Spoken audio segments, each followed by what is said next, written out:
Enforcing powerful economic sanctions. We're cutting off Russia's largest banks in the international financial system, preventing Russia's central bank from defending the Russian ruble, making Putin's $630 billion war fund worthless. We're choking Russia's access. We're choking Russia's access to technology that will sap its economic strength and weaken its military for years to come. Tonight, I say to the Russian oligarchs and the corrupt leaders who built billions of dollars off this violent regime, no more. The United States.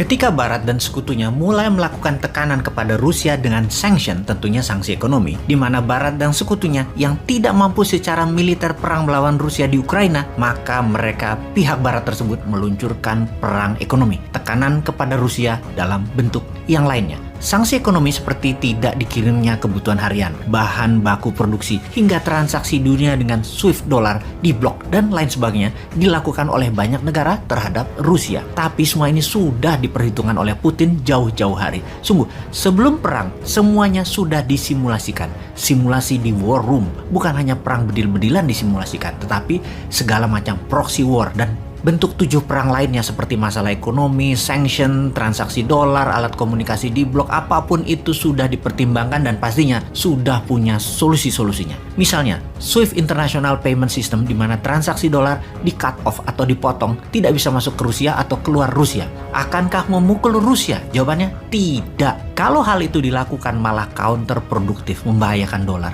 Dolar Amerika akan berbahaya karena akan menguatkan kekuatan non-dolar seperti yuan dan rubel. Rusia sudah menyiapkan alternatif shadow banking. Mereka memakai pembayaran alternatif.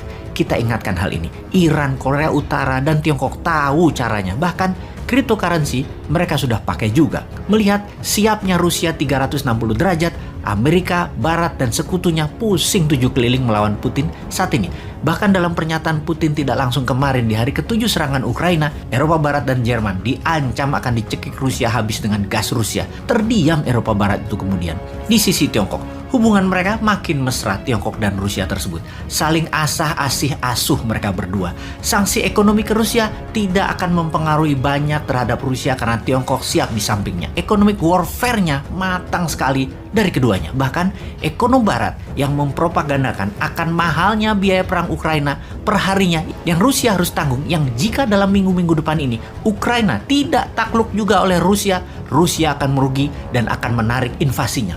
Jawaban ekonom tersebut wajar karena akademis atau pejabat komen seperti itu. Memang kalau mereka bukan ekonomis at war, orang paham bahwa Rusia bisa printing rubel setiap saat untuk memproduksi mesin perangnya. Dan Rusia punya energi banyak dalam bentuk solar, bensin, batu bara, dan lain sebagainya. Hal ini sesungguhnya kalau pemikir-pemikir waras menengok ekonom nasional Wakanda akan malu. Kok masih cetek melihat masalah Rusia? Hanya karena mahal, Rusia akan menghentikan perang. Mahal itu kalau yang komen raja hutang, ya wajar.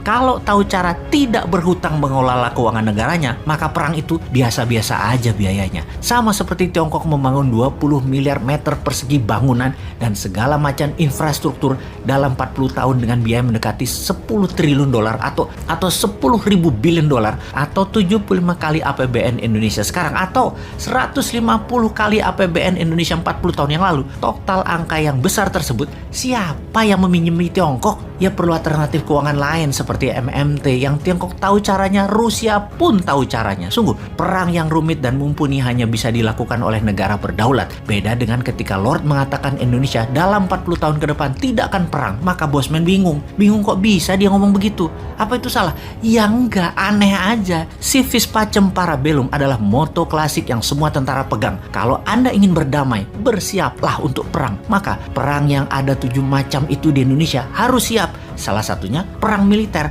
Maka menguasai perang militer dengan membangun industrial komplek pertahanan milik nasional adalah penting dan wajib. Pembangunan alat perang kalau bisa bahkan harus 100% bahannya dan produksinya nasional. Kesalahan melihat Lord yang berpengaruh dalam arsitek nasional Indonesia baik luar dan dalam negeri membuat Indonesia sekarang dianggap negara yang soft ASEAN, bahkan tidak anggap kakak lagi itu Indonesia.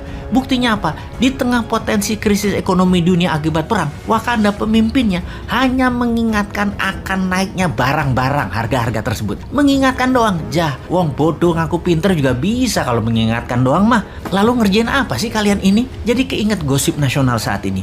Dihembuskannya tambahan jabatan 3 tahun lagi karena pandemi dan masalah dunia membuat tidak semestinya pemilu diadakan. Sungguh, siapa yang mau dan minta perpanjangan itu sih? Yang masih enak menjabat atau yang di pinggiran makan serpihan sampah yang mengusulkan? Menurut Ngana, siapa Jo?